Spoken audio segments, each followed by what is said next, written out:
마가복음 11장 27절에서 33절까지 우리 다 같이 한 목소리로 27절부터 33절 읽겠습니다. 그들이 다시 예루살렘에 들어가니라.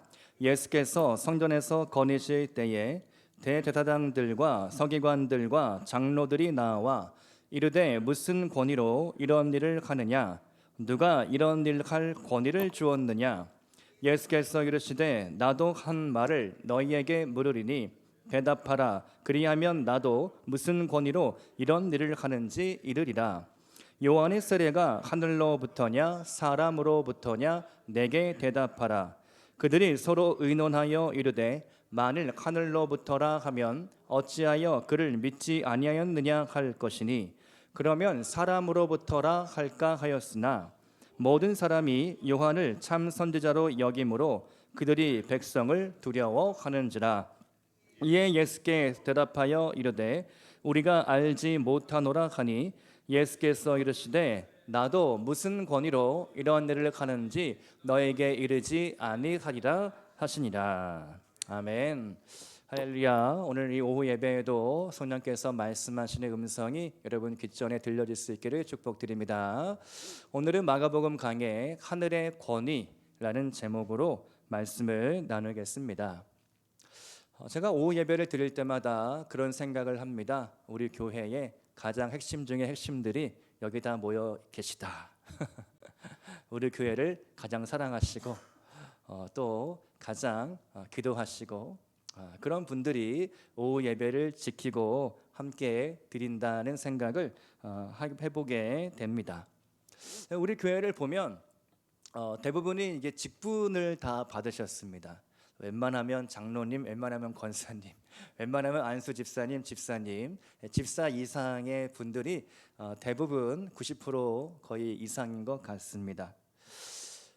한번 우리가 생각해 보기를 원합니다. 내가 언제 직분을 받았는가? 그 직분을 받았을 때 그때 당시에 내가 받은 그 설레임과 감동과 그 은혜, 과연 그것이 오늘 나의 삶 가운데에도 동일한가? 저 역시 몇 번 말씀드린 적이 있지만 2019년 4월 1일 아현 선교교회에서 목사 안수를 받을 때 그때의 그 감동과 은혜가 참 잊혀지지가 않습니다. 아시다시피 제가 늦게 신학을 하고 39쯤에 안수를 받았다 보니까 너무 길다. 좀 선교사 나갔다 온 거를 인정해주면 안 되나? 그런 마음도 있었고 뭔가 되게 사회에 늦게 진출한 목회의 세계에 늦게 들어와서 참 구박도 당하고 어려움도 당하고 그런 일들을 많이 경험하면서 언제 나는 빨리 목사 안수를 받나 손꼽아 기다렸는데 거의 꼬박 7년이 걸렸습니다. 신학대학원 3년 공부하고 전도사 4년, 만 4년을 꽉꽉 채우고 7년 지나고 8년 되는 그 해에 목사 안수를 받게 되었습니다. 그래서 그날의 감동, 그날의 그 감격이 잊혀지지 않습니다. 여러분이 직분을 받았을 때 장로님, 권사님 안수 기도를 받으시죠. 안수 집사님도 기도를 받으시죠. 그때의 그 감동과 그 감격이 오늘 살아 있습니까? 아멘. 감사합니다. 또 아멘이 나오시네요. 오늘 우리가 이 직분에 대하여 한번 좀 생각해 보기를 원합니다. 성경 말씀은 모든 직분은 사람의 뜻대로 되어지는 일이 아니라 하나님께서 주시는 것이다. 분명히 우리에게 증언하고 있습니다. 에베소서 4장 말씀을 보면 그가 어떤 사람은 사도로, 어떤 사람은 선지자로, 어떤 사람은 복음 전하는 자로, 어떤 사람은 목사와 교사로 삼으셨으니, 이 말씀을 오늘 우리의 교회에 적용해 보면 어떤 사람은 목사로, 어떤 사람은 장로로, 어떤 사람은 권사로, 어떤 사람은 안수 집사로, 어떤 사람은 집사로 부르심을 받았으니 그 직분을 주심은 사람의 뜻대로 되는 것이 아니라 하나님의 뜻대로 주어진 줄로 믿으시기를 축복드립니다. 내가 오늘 잠시빛나 교회의 장로로, 권사로 이 자리에 앉아 있는 것은 결코 우연이 아니다. 딴 교회 갈 수도 있었고 진작에 신앙 접을 수도 있었는데 내가 오늘까지 내가 이 교회에 뿌리 내리고 충성하고 헌신하고 봉사할 수 있게 된 것 절대로 내 의지가 아니요 하나님의 뜻으로 말미암아 된 줄로 믿으시기를 축복드립니다. 그래서 오늘 이 직분에 대해 살펴보는데요, 예수님이 받은 이 직분의 권위, 그것이 하늘로부터냐 땅으로부터냐, 과연 누구 허락을 받고 이런 일을 하느냐, 본문 말씀 가운데 아주 심각한 갈등이 펼쳐지고 있죠. 본문을 정확하게 세 단락으로 나눌 수가 있습니다. 첫 번째 단락은 27절과 28절에 상황이 설명됩니다.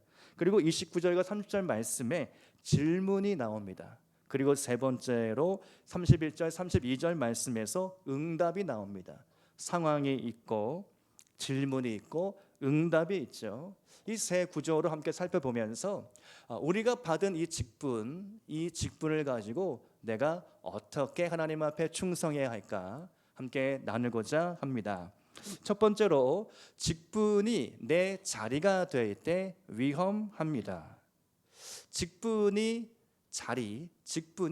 어떤 내 자리를 지키는 수준에 머무를 때 우리는 잘못될 위험이 있다는 것이죠. 오늘 말씀을 보면 27절 말씀에서 예수님께서 다시 한번 예루살렘에 들어가십니다. 그때 예수께서 성전에서 거니실 때에, 거니신다는 표현은요 그냥 왔다 갔다 하시는 게 아니라 가르치시며 걸어다니는, 랍비가 이렇게 걸어다니면서 가르치는 것을 의미하죠. 그렇게 하고 있을 때 이 안티그룹이죠, 대제사장, 서기관들, 또 장로들이 쫓아옵니다. 이 세 부류가 예수님께 묻습니다. 28절 말씀 우리 한번 같이 볼까요? 읽겠습니다. 시작. 이르되 무슨 권위로 이런 일을 하느냐? 누가 이런 일을 할 권위를 주었느냐? 대체 우리는 사내들인 공회원들인데, 국회의원들인데 누가 너에게 합법적인 이 가르칠 권한을 주었느냐? 네가 랍비 학교를 나왔냐? 졸업장이 있느냐? 사내들인 공회원의 어떤 허락을 받았느냐? 이 권위라는 단어는요 헬라어로 엑스시아인데요, 위임받은 권한, 합법적으로 내가 받은 권한을 의미합니다. 이 권한이 없이 성전에 들락날락 거리면서 거니시면서 제자들을 이끌고 다니면서 율법을 해석하고 말씀을 가르치는 예수님의 모습, 이 대제사장들과 서기관들, 이 장로들의 눈에는 너무 참기 어려운 것이죠. 왜 그랬을까요? 예수님의 권위가 높아지면 높아질수록 이 안티그룹, 기득권 세력들의 권위가 점점점 떨어지기 때문입니다. 예수님은 올라가고 자신들은 낮아지는 것, 자신들의 자리가 위태로워지는 상황, 너무나 이게 견디기가 어려운 것이죠. 이들의 자리가 목적이 되었고, 이들의 자리가 권력이 되었고, 이들의 자리는 자신들의 사리사욕을 챙기는 탐욕에 물든 자리가 되고 말았습니다. 근데 이러한 일들은요 오늘도 반복되죠. 기독교 역사 가운데 수없이 반복됐던 문제입니다. 종교개혁이 왜 일어났을까요? 종교개혁이 일어나기 직전까지 교황을 선출할 때 돈 선거를 했습니다. 성도들한테 돈을 많이 요구하면서 돈을 많이 내면 연옥에서 천국으로 간다, 지옥 가지 않고 천국 간다, 그러한 잘못된 가르침들이 있으면서 성직을 매매하는 일들, 주교자리, 교황 선출, 모든 선거, 모든 것들 가운데 돈으로 이렇게 되는 그런 심각한 부패와 타락들이 벌어지게 되었던 것이죠. 그래서 마르틴 루터가 분연히 일어나서 95개조 반박문을 비텐베르크 성당에 붙이면서 이때의 종교 개혁이 일어났던 것입니다. 자리가 목적이 되고 자리가 탐욕이 되고 자리를 지키는 데에만 급급한 모습들, 그러한 모습들이 영적인 타락과 그리고 잘못된 길로 가게 만들었다는 겁니다. 오늘 한번 우리 직분자 여러분의 그 자리를 한번 점검해 보기를 원합니다. 내가 교회에서 어떤 내 자리를 지키는 데에 내가 목적을 두고 있는가? 아니면 내 그 직분을 통하여 교회의 몸된 교회와 공동체를 이롭게 하고 덕을 세우고 하나 되기를 내가 힘쓰고 있는가? 그 사랑과 헌신과 희생의 자리 가운데 내가 더 내려가고 있는가? 아니면 더 높아지려고 있는가? 그 질문을 한번 던져 보시기를 축복드립니다. 내가 받은 직분은 결코 내 노력, 내 의지, 누군가 나에게 시켜준 것이 아니라 하나님이 내려주신 직분이므로 하나님 앞에 충성하고 하나님 앞에 섬기는 그러한 마음으로 나아갈 수 있기를 주님의 이름으로 축복드립니다. 두 번째로, 하늘의 권위를 받은 사람 흔들리지 않습니다. 하늘의 권위를 받은 사람은 흔들리지 않습니다. 자, 대제사장들과 서기관들, 장로들이 따라오면서 예수님을 흔들죠. 예수님의 권위를 무너뜨리기 위한 질문을 합니다. 네 권위가 대체 어디서부터 왔냐? 당장 대답하라는 겁니다. 대답을 못하면 너는 여기서 굴욕을 당하고 망신을 당하고 랍비로서, 스승으로서, 선지자로서 그러한 모든 권위가 추락하게 될 것이다. 아마도 이 현장 가운데 수많은 사람들이 둘러싸고 있었겠죠. 이 안티그룹과 예수님하고만 대답하고 질문한 것이 아니라 수많은 관객들이 있었겠죠. 그 사람들 사이에서 예수님이 뭐라고 대답하시는지 그 한마디에 따라서 예수님의 권위가 더 올라갈 수도 있고 바닥을 칠 수도 있었습니다. 이 도발 앞에서 예수님이 어떻게 대답을 합니까? 29절 말씀을 보니까 우리 한번 같이 읽겠습니다. 시작. 예수께서 이르시되 나도 한 말을 너희에게 물으리니 대답하라. 그리하면 나도 무슨 권위로 이런 일을 하는지 이르리라. 너희가 먼저 대답하라. 질문인데 다시 질문을 하는 역질문이죠. 질문을 다시 질문으로 받는 겁니다. 되받는 겁니다. 그러면서 하신 질문이 무엇입니까? 30절 말씀을 보니까 요한의 세례가 하늘로부터냐 사람으로부터냐 내게 대답하라. 이 기가 막힌 질문을 예수님께서 던지십니다. 왜 하필 요한의 세례 요한을 꺼내셨을까? 이것을 이해하려면 세례 요한이 어떤 인물이었는지 조금 설명이 필요한데요. 세례 요한은 구약 말라기 선지자, 구약 시대의 마지막 선지자가 말라기였죠. 말라기 선지자가 나온 이후로 400년 동안 침묵 기간이 있었습니다. 영적인 암흑기, 또 누군가는 암흑기가 아니라 여명기다라고도 설명하지만 어쨌든 하나님이 누구도 선지자로 세우지 않고 누구도 말씀하시지 않는 그러한 침묵의 기간이 400년이 흘렀습니다. 근데 그 침묵을 깨트리고 나온 사람이 있으니 바로 모태로부터 성령 충만을 받은 세례 요한이었던 것이죠. 요한이라는 이름도 천사가 가르쳐준 이름이죠. 아들을 낳으리니 요한이라 하라. 그 윗조상에 요한이라는 이름을 가진 사람이 없는데 아버지 사가랴가 천사의 음성을 들었고 요한이라 하라. 그렇게 해서 태어난 인물이 바로 세례 요한이었던 것이죠. 세례 요한은 제사장집 아들로 태어났지만 그 제사장 직분을 내팽겨치고 광야로 나갑니다. 우리가 아는 것처럼 낙타 털옷을 입고 그리고 메뚜기와 석청을 먹으면서 엘리야의 풍모를 연상시키는 그런 삶을 살게 되었죠. 그리고 광야 요단 강가에서 나오는 모든 사람들에게 회개하라, 천국이 가까우니라, 회개하고 세례를 주는 그러한 일들을 행했습니다.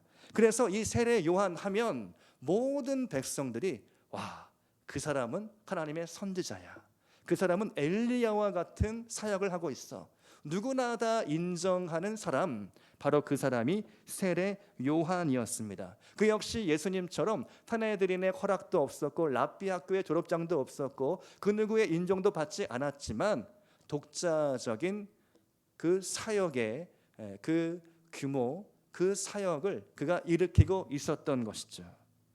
바로 그래서 세례 요한의 이야기를 예수님께서 가져오신 겁니다. 자, 그래서 이 안티 그룹들이 이렇게 이야기를 합니다. 32절 말씀을 보니까 모든 사람이 요한을 참 선지자로 여김으로, 제가 설명드린 것처럼 요한이 참 선지자이기 때문에 그들이 백성을 두려워하는지라.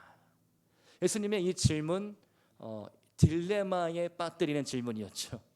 요한의 세례가 하늘로부터라 하면 하늘로부터 왔는데 너희들은 왜 믿지 않았느냐, 하나님의 선지자인데 왜 너희들 믿지 않았느냐, 백성들의 비난을 받을 것이고, 땅으로부터라고 한다면 그러면 모든 사람이 요한을 참 선지자로 여기는데 너희들은 요한을 인정하지 않느냐, 이렇게 이 사이에 끼어버리게 되는 것이죠. 우리는 이 대목에서 예수님의 평소 가르침, 뱀처럼 어떻게 하고요? 지혜롭고 비둘기처럼 어떻게? 순결하게, 이 말씀이 생각이 나는 것이죠. 마태복음 10장 16절 말씀입니다. 한번 같이 읽어보겠습니다. 시작. 보라, 내가 너희를 보냄이 양을 이리 가운데로 보냄과 같도다. 그러므로 너희는 뱀같이 지혜롭고 비둘기같이 순결하라. 아멘.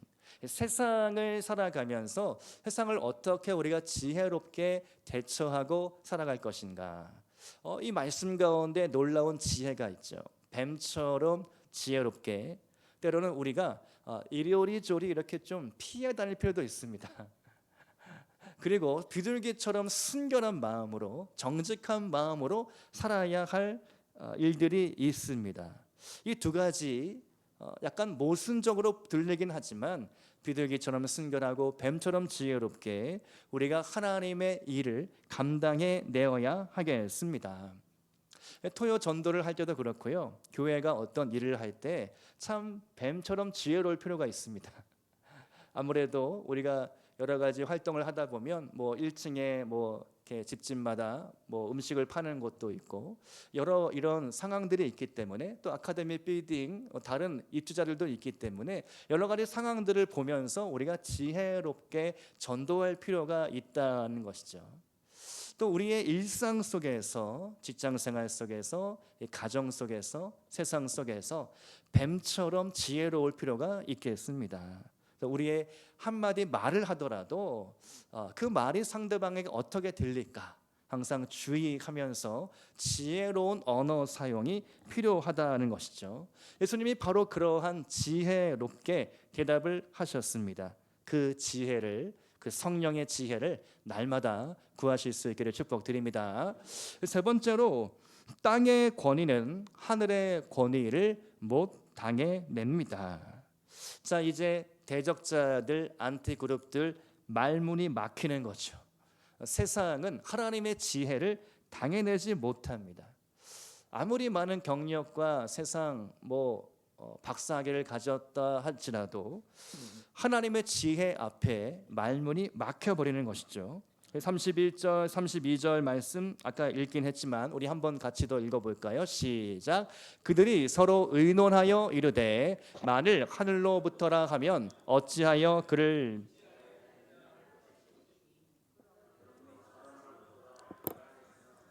모든 사람이 요한을 참 선지자로 여김으로 그들이 백성을 두려워하는지라. 아멘. 이 안티 그룹들은요, 놀랍게도 하나님을 두려워하지 않고 누구를 두려워했습니까? 백성을 두려워했다.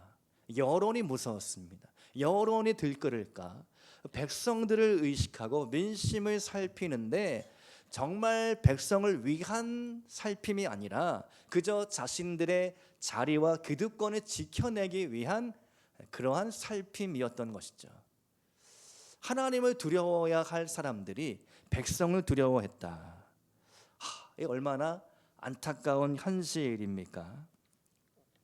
세상의 지혜는 그처럼 한계가 있다는 것이죠. 고린도전서 1장 18절 말씀을 보니까 십자가의 도가 멸망하는 자들에게는 미련한 것이요 구원을 받는 우리에게는 하나님의 능력이라. 아멘. 십자가의 도, 멸망하는 자들, 이 안티 대적자들에게는 미련해 보이는 것입니다. 어리석어 보이는 것입니다. 나무에 걸린 자마다 저주받는 자들입니다. 그래서 그들은 절대로 예수 그리스도가 메시아 그리스도임을 믿지 않았습니다. 못했습니다. 그러나 믿는 우리에게는 그 십자가가 능력이요 지혜가 되는 줄로 믿습니다.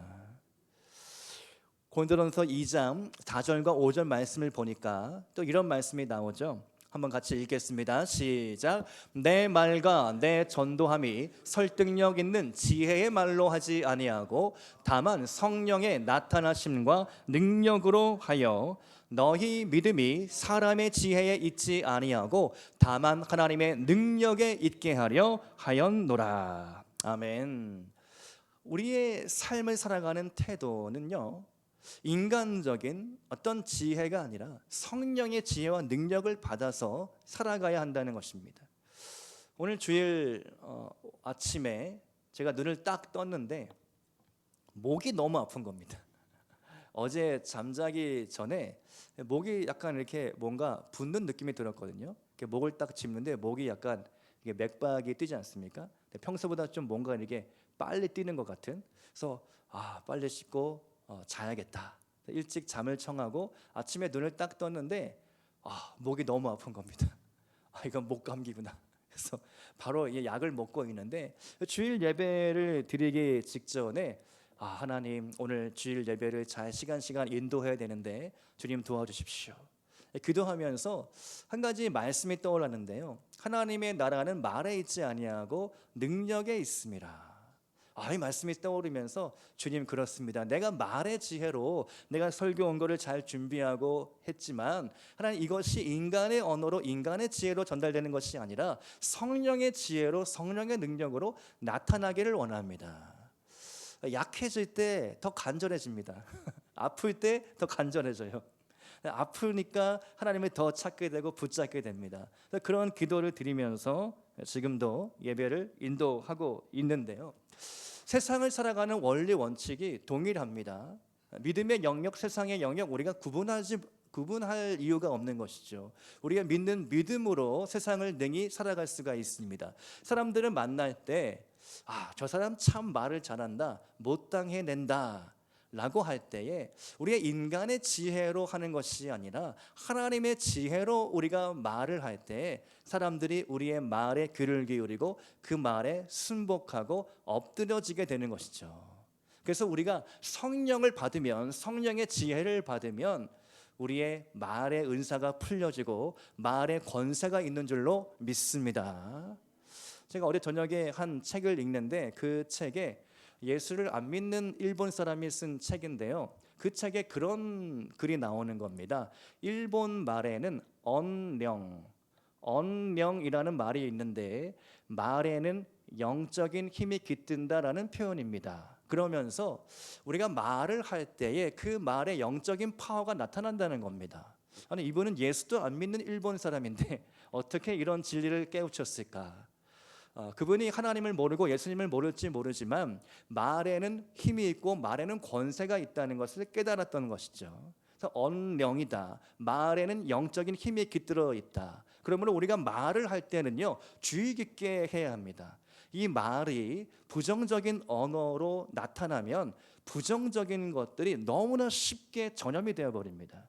수많은 사람들이 50명, 100명, 1000명이 모였다 할지라도 한 사람의 부정적인 언어가 딱 나오는 순간, 튀어나오는 순간 그 조직과 그 공동체가 부정적인 것들로 분위기로 바뀔 수 있다는 겁니다. 반면에 거꾸로 우리가 긍정적인 언어를 사용하고 믿음의 언어를 우리가 내뱉고 특별히 하나님의 말씀을 선포할 때 말씀에는 우리의 인간 언어보다 더 깊은, 더 풍성한, 더 강력한 파워풀한 능력이 있는 것이죠. 우리가 그것을 믿지 않습니까? 그 말씀을 믿는 믿음으로 우리의 말로 선포할 때 내 귀가 듣고 내 영이 듣고 다른 상대방이 들음으로 그 말의 권세가 나타난다는 것입니다.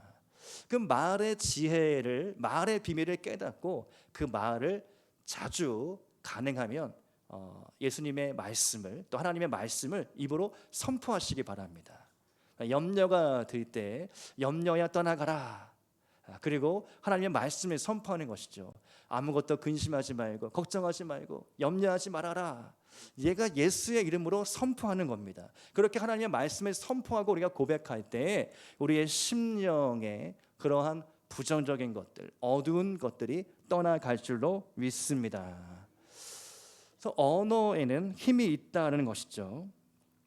잠언 29장 25절 말씀을 보니까 우리 한번 같이 읽겠습니다. 시작. 사람을 두려워하면 올무에 걸리게 되거니와 여호와를 의지하는 자는 안전하리라. 아멘. 사람을 두려워하면 올무에 걸리지만 우리가 하나님을 두려워함으로 하나님의 말씀을 받고 그 말씀을 입술로 내뱉고 선포하는 순간 악한 사탄 마귀가 떠나갈 줄로 믿습니다. 입술의 권세를 믿고 선포하고 나아갈 수 있기를 축복드립니다. 그래서 오늘 말씀 가운데에 예수님이 누구신가? 사실은 마가복음 안에 예수님이 누구신가? 예수님의 정체성에 대하여 수도 없이 말씀이 나왔습니다. 그러나 대적자들은 그 말씀을 믿지 않았던 것이죠. 마가복음 1장 22절 말씀을 보니까 그들이 그의 교훈에 논란이 이는 그가 가르치시는 것이 권위 있는 자와 같고 서기관들과 같이 아니함일러라. 예수님의 가르치심은 이미 권위 있는 자처럼 하늘의 권위를 받은 자처럼 들렸는데 그들은 믿지 않았다.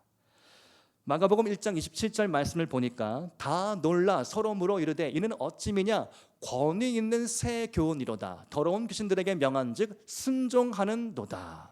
권위 있는 새 교훈, 하늘의 권위, 하나님의 권위를 받은 예수 그리스도의 사역이 나타나고 귀신이 쫓겨 나가는데도 그들은 믿지 못했다. 2장 12절 말씀에서도 그들이 다 놀라 하나님께 영광을 돌리며 이르되 우리가 이런 일을 도무지 보지 못하였다. 난생 처음 보는 중풍병자가 벌떡 일어나서 자기가 누웠던 그 침대를 들고 나가는 모습, 휠체어 탔던 장애인이 그 휠체어를 자기가 이제 끌고 가는 모습, 그런 모습을 보면서도 그들은 믿지 않았다. 4장 41절 말씀을 보니까 제자들이 이렇게 고백하죠. 그가 누구이기에 바람과 바다도 순종하는가. 마지막 마가복음 15장 말씀을 보면 예수님이 운명하시던 그 순간에 곁에 섰던 로마 백부장이 이렇게 고백하는 겁니다. 15장 39절 말씀이죠. 이 사람은 진실로 하나님의 아들이었도다. 이 모든 증언들이 예수가 하늘의 권위를 받은 하나님의 아들로서 이 사역을 행하는 것을 그들은 알았고 들었고 목격했지만 마음으로 믿지 못했다라는 것입니다. 여러분, 권위에는요 두 가지 종류가 있습니다. 하나는 직급이 우리 말로 표현하면 직분이 만드는 권위입니다. 그러니까 세상적인 직급, 자리에서 나오는 권위가 있습니다. 이 권위는요 현직에 있을 때는 유효합니다. 내가 현직에 있을 때 그때는 아랫사람 직원들이 내 말 한마디면 듣고 순종하고 따라옵니다. 그런데 또 다른 하나의 권위가 있으니 그것은 인격이 만드는 권위가 있습니다. 자, 직급이 만드는 권위가 있고 인격이 만드는 권위가 있다.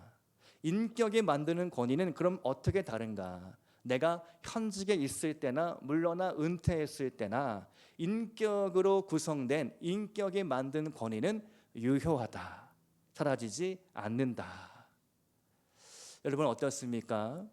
가정에서 부모가 자녀에게 이렇게 이러한 것들을 가르치고 할 때 품 안의 자식일 때는 잘 듣지만 떠나가면 부모의 권위에 좀 거스르고 순종하지 않으려고 하고 부모가 아직 시퍼렇게 살아있고 막 능력이 많고 돈이 있고 권력이 있고 막 무언가를 해줄 수 있고 그렇게 하면 부모의 말을 따르지만 그렇지 않는 것 같을 때 자녀들이 슬슬 다른 길로 빠지고 그런 일들을 우리는 보게 됩니다. 그럼 어떻게 하면 우리가 인격이 만드는 권위로 세워질 수 있을까? 그냥 직급 때문에 그냥 순종하는 그런 권위가 아니라 나의 삶의 인격과 내 안에 성령의 열매들이 맺혀서 그 열매들 때문에 모든 사람들을 잘 옳은 길로 인도할 수 있는 그런 지도자, 그런 권위자가 어떻게 하면 될 수 있을까? 그것이 우리에게 맡겨주신 하나님의 오늘 주님의 숙제인 줄로 믿습니다. 그래서 직분이 만드는 권위가 아니라 삶의 인격으로 열매로 권위가 세워지는 사람이 될 수 있기를 축복드립니다. 그래서 우리가 기도할 때 그 권위가 생겨나는 겁니다. 말씀을 선포할 때 그 권위가 나타나는 겁니다. 하나님 앞에 하늘의 권위를 우리가 받을 때 그 권위로 우리 자녀들을 잘 양육할 수 있고 직장 생활에서 사회 생활에서 믿음 생활에서 승리하는 줄로 믿습니다. 오늘 이제 오후 예배를 마치고 우리 교역자들하고 같이 기도원에 올라갈 일정들을 세우는데요. 제가 한번 말씀드린 것처럼 모든 사역의 밑바탕과 본질은 기도로부터 나온다. 이 공공연한 비밀이죠. 다 알고 있지만 막상 그렇게 하기 어려운 일입니다. 그래서 최근에 그런 일들을 계속 제가 하나님께로부터 깨달으면서 내 사역에 내 삶에 기도할 계획부터 세워야 되겠다.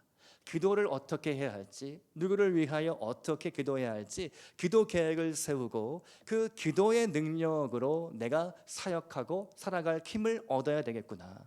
기도할 때 성령이 오시고, 기도할 때 성령 받고, 성령 충만을 받고, 기도할 때 지혜를 얻고, 기도할 때 권능을 받는 줄로 믿습니다. 그래서 이 시간에 여러분의 삶을 한번 돌아보시면서 주님, 내가 하늘의 권위를 받았습니까?